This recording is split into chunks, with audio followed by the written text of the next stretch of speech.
बृहन्मुंबई महानगरपालिकेच्या कॅन्टीनमध्ये आहोत आपण, कारण मुख्यालय आहे आणि या मुख्यालयातलं हे सगळं कॅन्टीन आहे आणि या कॅन्टीनमध्ये साधारणतः 1 ते 1.5 हजारापेक्षा जास्त सगळे कर्मचारी दररोज दुपारचं जेवण जेवत असतात. अगदी पत्रकार मंडळी, त्याचबरोबर पोलीस आणि शाळेचे कॉलेजचे विद्यार्थी हे देखील इथे जेवणासाठी येत असतात.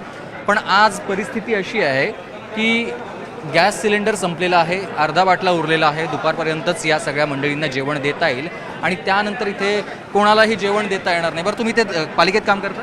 नाही रे बाबा, बाहेरचा माणूस आहे. बाहेर नको रे, जेवायला आम्हाला देता येत नाही ते असं इंटरव्ह्यू. बरं, आता जेवायला आलेले आहेत पण बाहेरचे लोक आहेत ते असं म्हणतात स्वतःहून. असे सगळे बरेचसे कर्मचारी येत असतात. तुम्ही पालिकेचे कर्मचारी आहात? कामासाठी आलो होतो, कामासाठी आले होतं. महानगरपालिकेमध्ये कामासाठी आलो होतो आणि इथे जेवण खूप चांगलं मिळतं. त्यामुळे महानगरपालिकेचे कर्मचारी आहेत का तुम्ही? हां, महानगरपालिकेचे कर्मचारी आहेत. दररोज इथे जेवायला येतं? हो, जेवायला इथेच येतो आम्ही. दुपारचं जेवण इकडेच असतं ना? चांगलं असतं ना जेवण? ठीक आहे, ॲव्हरेज आहे. आज उद्यापासून जेवण मिळणार नाही कॅन्टीनमध्ये. आता काय पर्याय नाही ना, भारतामध्ये समस्या आहे तर काय करणार. बरोबर, तर लोकांनी पण कोऑपरेट केलं पाहिजे सरकारला.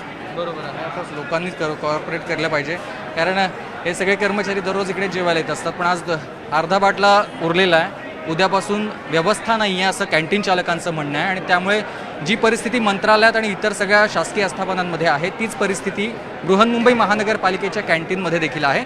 आणि इथे देखील आता उद्यापासून जेवण देता येणार नाही असं कॅन्टीन चालकांचं म्हणणं आहे. केवळ चहा आणि तत्सम पदार्थ जे इलेक्ट्रिक शेगडीवर देता येतील तेच आपण पुरवू शकतो असं देखील त्यांनी स्पष्ट केलेलं आहे. व्हिडिओ जर्नलिस्ट सुधीर जाधव यांच्यासह सुमित सावंत, न्यूज 18 मराठी, मुंबई.